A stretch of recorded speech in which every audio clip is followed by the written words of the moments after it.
Okay, great. Hi, this is Jeremy Warner. I'm at Vanderbilt, and like was said in the introduction, I'm a practicing hematologist oncologist and also an informatician. And so I'm going to talk a little bit from a data-driven perspective on open notes in oncology. Next slide. These are just my disclosures. Next slide. So, so why is writing notes in oncology difficult? Well, really, oncology is a big, complicated space. There are at least 150 common types of cancer and thousands more uncommon types. Cancer is a disciplinary specialty. So here I'm showing you sort of the what we call the pillars of cancer care, which some of which have been around for hundreds of years, some of which are relatively new. And this is, really pertaining to all the different kinds of treatment that can happen. In particular, one patient can undergo all of these treatments over the course of their illness. Next slide.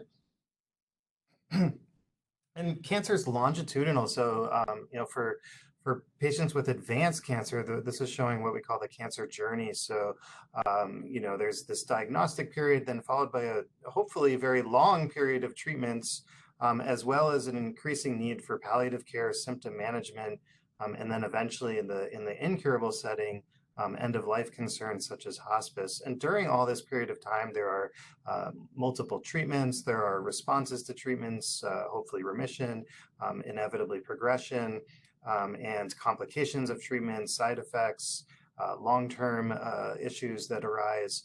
A very complicated space. Next slide.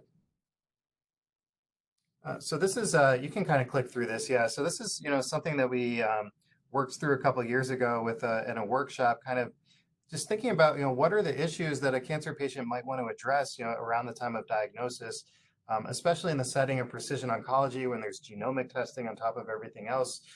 And you can just see that there's a lot of issues that come up, and it's really no wonder that research has shown that that patients retain, at most something like 50% of the information that they're given at their first oncology visit.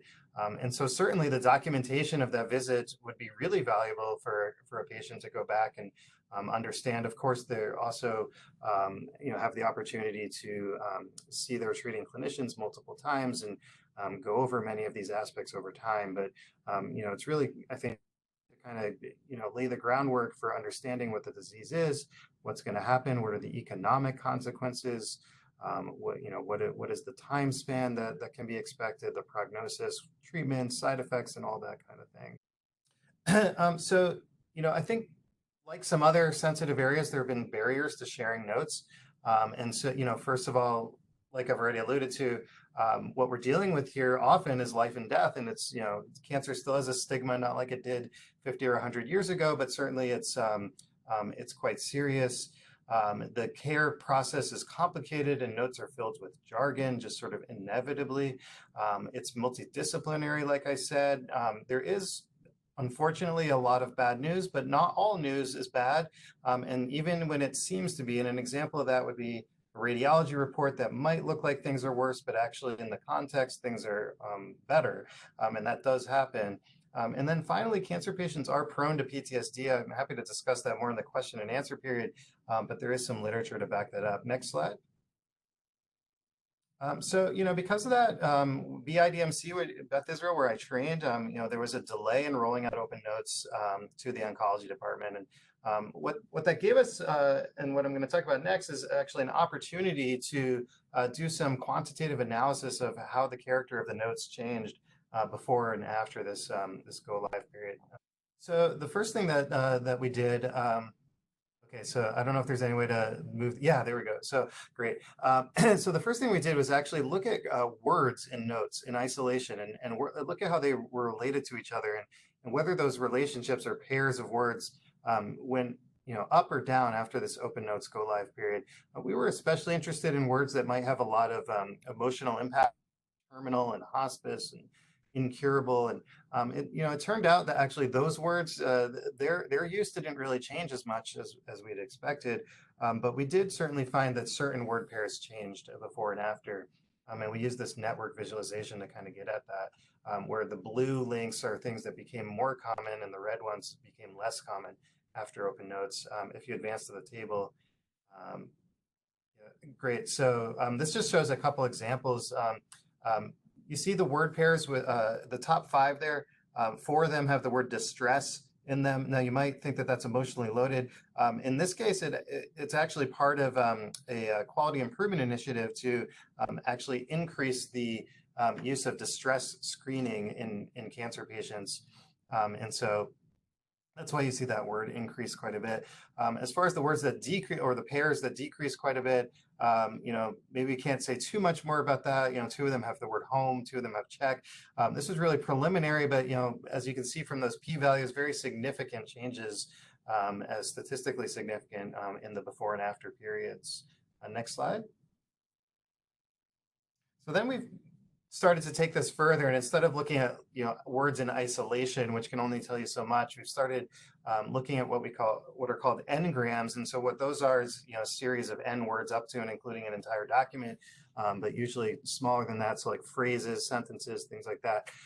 And again, we analyzed the before and after periods with over 100,000 notes across basically two major provider types. You've got the clinicians and the physician extenders, if you will, nurse practitioners in this case, and between those two, over 100,000 notes. Next slide.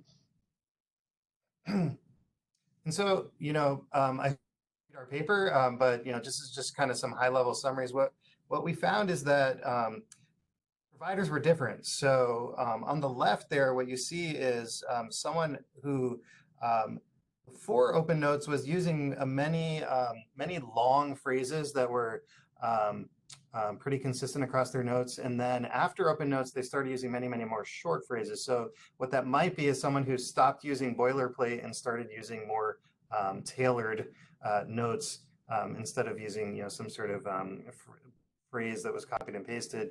But on the right-hand side, you actually see the opposite is true for that provider. Next slide. This is a dendrogram, which actually clusters providers on how they used phrases in their notes. And what you can see on the left is the before Open Notes period. There were a set of 8 providers that documented in very similar ways. On the right, you see that those providers actually scattered out into the dendrogram, so they diverged from each other in the way that they were documenting.